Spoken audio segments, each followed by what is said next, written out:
Et bien le bonjour les amis, c'est Angelusio Desson qui va vous parler aujourd'hui du BlackBerry Torch que j'ai pu tester pendant une petite journée grâce à l'ami Adrasiov. Je le remercie parce que bon le Torch c'est pas le mien, c'est le sien. Pourquoi j'ai voulu tester? Parce que BlackBerry, on sait qu'en ce moment ils ont le vent en poupe, que le Torch c'est leur dernier né, qu'on en entend dire beaucoup de bien sur la webosphère. Et que BlackBerry, je sais pas pour vous, mais pour moi c'est vrai qu'il y a quand même un petit côté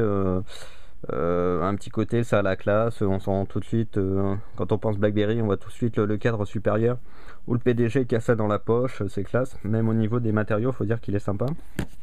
Donc on va faire un petit tour du propriétaire. Vous voyez qu'à côté j'ai mis mon iPhone 4 sans protection, vu que le Torch n'a pas de protection, histoire de faire un petit comparatif. Vous voyez qu'au niveau de l'épaisseur, le Torch est un poil plus épais, bien sûr, parce qu'il y a le fameux clavier en dessous, le clavier physique en dessous. Donc c'est un slide en fait à la base, mais ça n'empêche pas d'être on va voir d'être tactile. Hop, vous voyez, hop, on joue avec les doigts. Je vais arrêter de dire hop dans cette vidéo.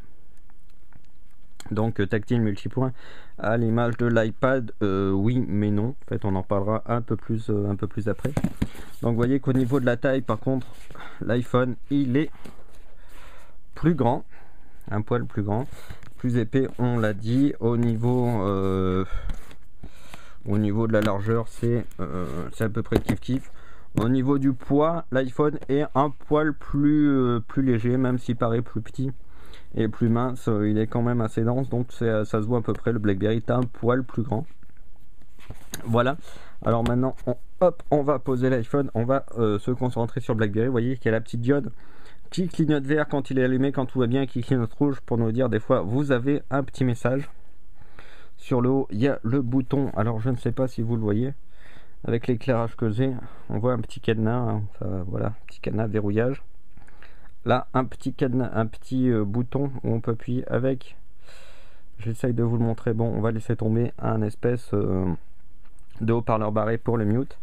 Les boutons de volume sur le côté. J'ai un éclairage un peu foireux en fait. Vous voyez, on les voit mieux là. Sur le côté, la fameuse touche qu'ils appellent la touche fonction, la touche programmable, qu'on peut attribuer par défaut. Elle est attribuée à l'appareil photo, mais on peut l'attribuer à autre chose à travers les menus. Derrière, c'est un espèce de caoutchouc anti-dérapant, c'est sympa. On voit hop la petite LED pour le flash, l'appareil photo qui, comme c'est marqué, est un 5 mégapixels. Sur l'autre côté, vous avez la prise chargeur et synchronisation en micro USB, même pas du mini mais du micro USB. Et sur le devant, la touche pour répondre, la touche pour la veille ou pour accrocher, la touche retour, la fameuse touche BlackBerry, en fait c'est une touche menu, et la fameuse molette tactile, plus hop quand on dit le slide, le clavier. Alors, qu'est-ce que j'en ai pensé de ce BlackBerry? Parce que je pense que c'est pour ça que vous regardez cette vidéo, ou alors vous vous êtes fait avoir. J'en ai pensé du bien et du moins bien.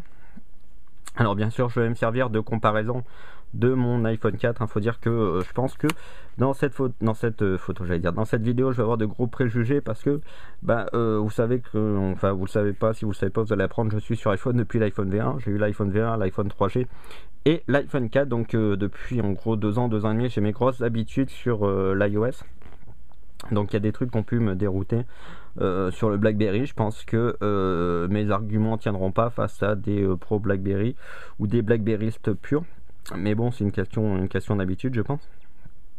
Alors, par rapport à ce que j'ai eu, parce que moi j'avais eu un BlackBerry il y a longtemps, avant l'iPhone justement, un 8820 je crois, si ma mémoire est bonne, avec un clavier physique, truc comme ça, qui tournait en iOS, pardon, c'est l'habitude, en firmware BlackBerry 4.0, 5.0, celui-là c'est le 6. Il y a pas mal d'évolutions, ça reste c'est sympa, faut dire que c'est fluide. Vous voyez, il y a un truc un peu à la Android où il faut lever pour avoir tous les menus. Donc vous voyez, vous avez hop sur l'écran soit les menus tous, soit les menus favoris où vous mettez ce que vous voulez, les menus multimédia avec la musique, la vidéo, l'image, les sonneries, téléchargement, il n'y a pas, ce que vous avez utilisé en dernier en fait fréquent, et hop tous.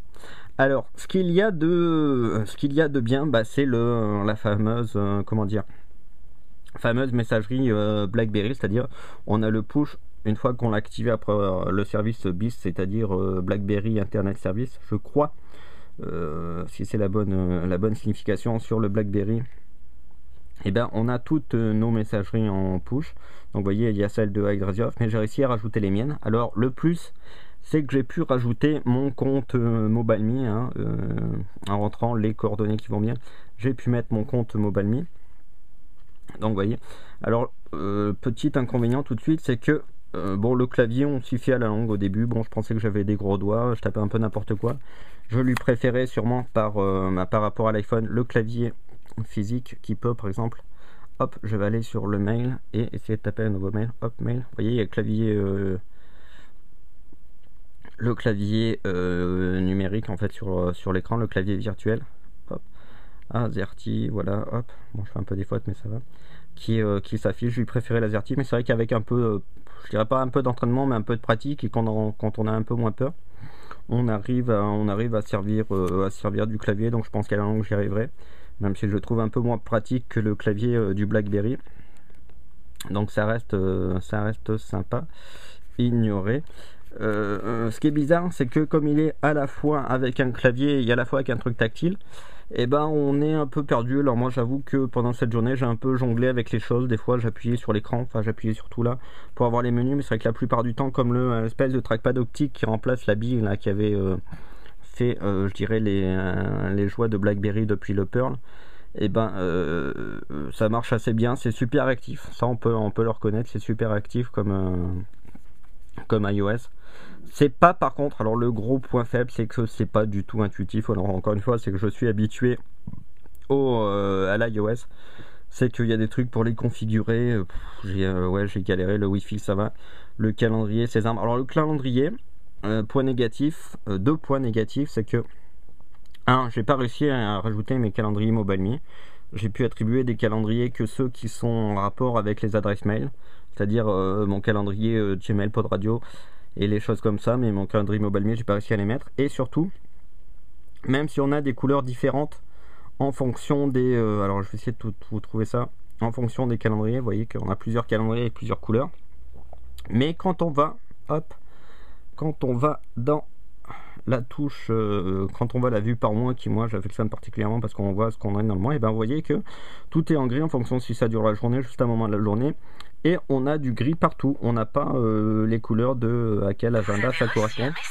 Donc vous voyez, hop, la preuve en exemple, merci, vous voyez que j'ai reçu un message, ça s'affiche là, et du coup la petite LED aussi clignote rouge pour prévenir que j'ai un message. C'était pas fait, mais ça tombe bien. Et donc ouais, j'ai galéré en fait pour rajouter, on peut pas rajouter de calendrier comme on veut à la volée. C'est un peu dommage. Dans les points aussi négatifs, oui, ce que j'étais en train de vous parler, c'est-à-dire que on ne sait pas si on doit appuyer ou se servir de la molette ou se servir du truc. On hésite un peu entre les deux, on fait un peu un mix des deux. À vouloir faire un peu exhaustif, je pense que ils ont voulu ravir tout le monde avec le torche, à la fois clavier, à la fois tactile. Ça peut être sympa, mais du coup on jongle un peu avec tout et on sait pas trop si on doit se servir de l'un ou l'autre. Il y a aussi, par exemple, hop, ce qui est intéressant, c'est, hop, je vais arrêter de faire les bêtises, la vue paysage, portrait, mais qui n'est pas verrouillable comme sur l'iOS, c'est-à-dire que, par exemple, vous êtes en voilier, choses comme ça, et ben vous pouvez pas le verrouiller pour regarder en diagonale, c'est soit l'un, soit l'autre, et ça n'arrêtera pas de tourner. Donc vous voyez que là, il dit que j'ai deux nouveaux messages. Quand vous appuyez là, c'est sympa, hop, vous voyez à quoi ça correspond. Crac, crac. Alors là, comme c'est pas le mien, vous voyez qu'il y a un calendrier de Drasiov qui apparaît avec son calendrier vert. Je sais plus trop à quoi ça correspond. Alors, on sait qu'il va aller au Mexique, hein, car Drasiov est à moitié mexicain. Oui, attention Mixbit, j'ai une info pour toi. Drasiov est à moitié mexicain. Ça te changera de balancer les noms de Maître et Olas. Tu pourras dire que Drasiov est mexicain. Enfin, tout ça pour dire que j'ai pas réussi à afficher notre calendrier, c'est-à-dire par rapport au mien ou les choses comme ça. Pourtant j'ai un peu trifouillé, mais j'ai pas réussi à le mettre dans le côté pas trop intuitif à configurer. Ce qui est sympa, c'est la recherche.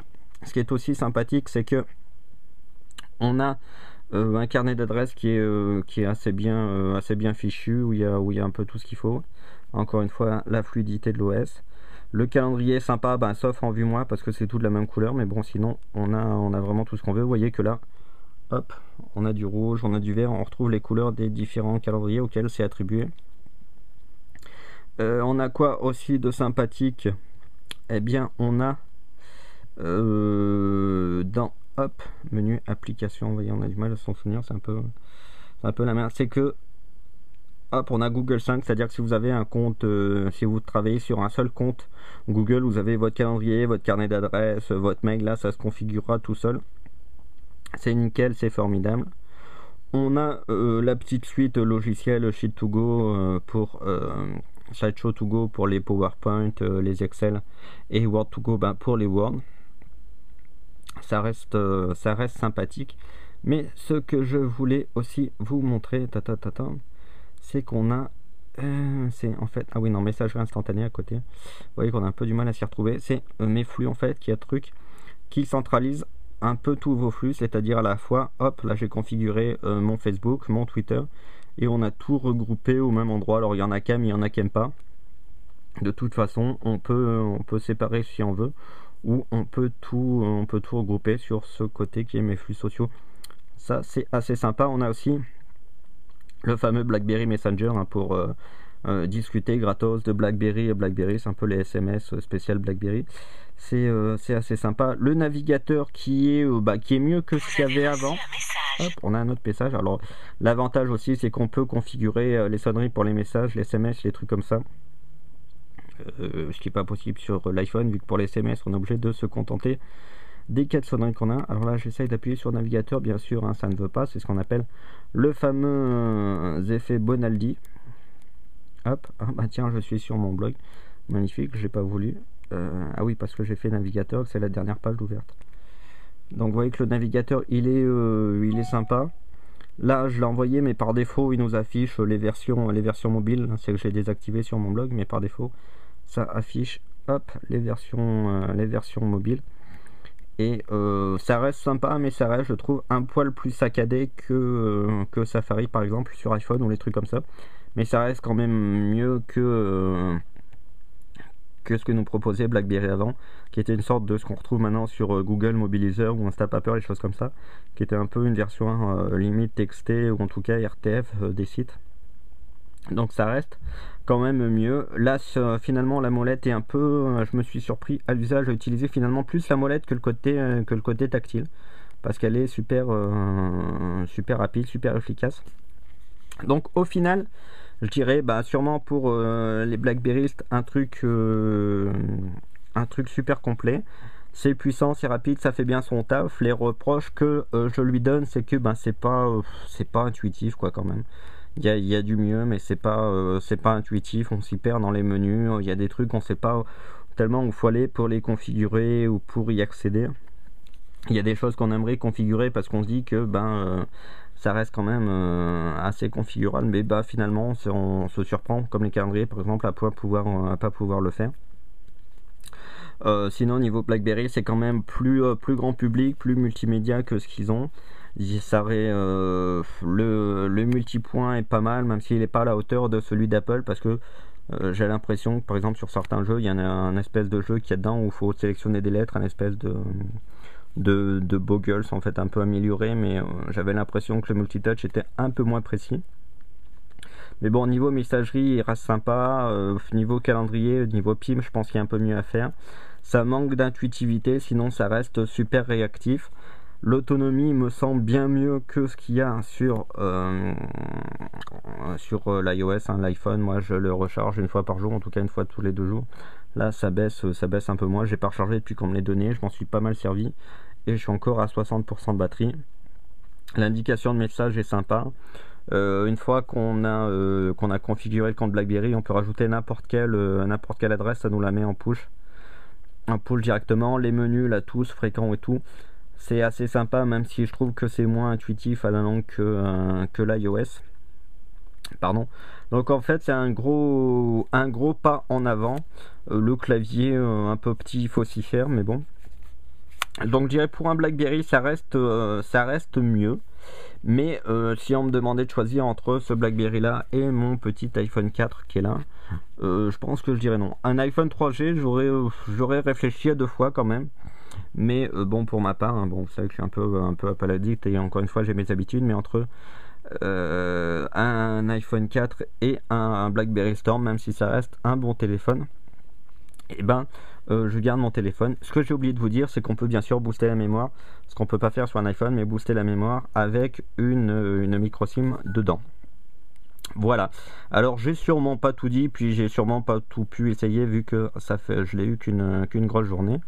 Mais bon, ça reste sympa. Et si vous aimez le style BlackBerry, que vous aimez les téléphones puissants, mais que vous voulez pas vous enfermer dans un truc spécial entreprise et que vous voulez un peu de multimédia avec, un peu de fun, ça reste sympa, sachant que dernier petit bémol, comparé à l'iPhone, ça filme, donc ça reste sympa. On sait que il n'y a pas si longtemps que ça que les BlackBerry déjà ont des appareils photo, et encore moins la vidéo, et ça filme pas en 720p. Donc c'est un peu dommage. Et la définition de l'écran qui est en dessous c'est du 320 par 240, donc comme l'iPhone 3G. Mais bon, ça choque moins par rapport au Retina. Autant quand je passe de mon iPhone 4 à mon iPhone 3GS, ça pique un peu les yeux. Du coup maintenant, autant de l'iPhone 4 au BlackBerry Torch, même si c'est la même résolution qu'un 3G ou qu'un 3GS, et ben ça, la police est assez lissée, l'écran est assez sympa, donc de ce côté là il n'y a pas de problème. Je sais que même sur le BlackBerry que j'avais à l'époque, ça m'avait assez bluffé. Ils ont toujours fait de bons écrans. Voilà, c'était Angelus Audacion qui vous fait une petite vidéo rapide du BlackBerry Torch, et je vous retrouve bientôt pour une prochaine vidéo. Allez, à salut et bientôt sur le site.